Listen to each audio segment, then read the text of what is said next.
حضرت عبداللہ ابن عمر فرمانے لگے کہ نبی پاک صلی اللہ علیہ وسلم فرماتے ہیں 3 لوگ سفر کر رہے تھے،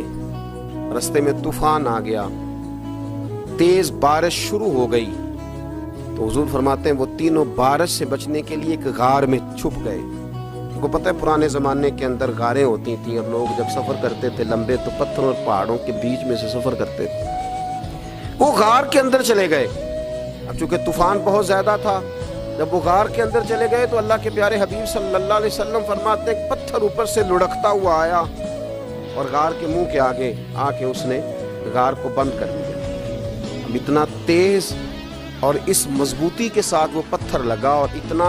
صحیح فٹ ہوا کہ اندر روشنی آنی بھی ختم ہو گئی۔ اب 3 لوگ ہیں، تھوڑی دیر تو وہ پریشان رہے کہ شاید اب کبھی بچ نہیں سکیں گے، شاید چاروں جانب اندھیرا ہی ہے اور اندھیرا ہی رہے گا، شاید یہاں سے نکلنے کے لیے اب ہمیں کوئی رستہ میسر نہیں آئے گا۔ وہ پہلے تو پریشان ہوئے، پھر کہنے لگے یار اس طرح کرو، ذرا غور کیجئے گا میری بات پہ۔ فرمایا اس طرح کرو، اگر کوئی زندگی میں نیکی کی ہے نا تو ذرا اس نیکی کو یاد تو کرو، اور یاد کر کے اس مالک کے حضور عرض تو کرو، وہ کریم ہے، کوئی آنکھوں شاید من جائے تے گل کم تتڑی دا بن جاوے، عرض تو کرو ان میں سے۔ یہ آپ اندازہ فرمائیے، یہ بات بیان کر رہا ہے، یہ مدینے والے رسول بیان کر رہے ہیں، یہ نبی پاک علیہ السلام نے بیان فرمایا، یہ وہ کہانی ہے جو ہمیں ہمارے نبی پاک نے سنائی، رسول کریم علیہ السلام نے ہمیں بتلائی، یہ داستان محبت۔ حضور فرمانے لگے ایک نے ان میں سے ہاتھ اٹھائے اور اس نے انداز کیا چھیڑا، عرض کرنے لگا اللہ تو جانتا ہے نا میں نے بکریاں رکھی ہیں، میں غریب ہوں، مزدور ہوں، اور مالک تو یہ بھی جانتا ہے کہ میرے بچے بھی ہیں، بیوی بھی ہے، پر میں جب بھی گھر لوٹا ہوں تو دودھ میں نے بچوں اور بیوی کو پہلے نہیں دیا، بوڑھے ماں باپ کو پہلے دیا۔ اللہ میں نے ان کے ساتھ ہمیشہ کرم کے بازو کھول کر معاملہ کیا، وہ غار میں تنہا بیٹھے ہیں اور اپنے مالک کو منا رہے ہیں۔ عرض کرتے ہیں اللہ تجھے یاد ہے نا ایک رات جب میں بڑی دیر سے لوٹا تھا، لکڑیاں کاٹتے، درخت تلاش کرتے، مجھے دیر ہو گئی، میں دیر سے لوٹا تھا، نیت یہ کر رکھی تھی کہ دودھ سب سے پہلے ماں باپ کو پلاؤں گا،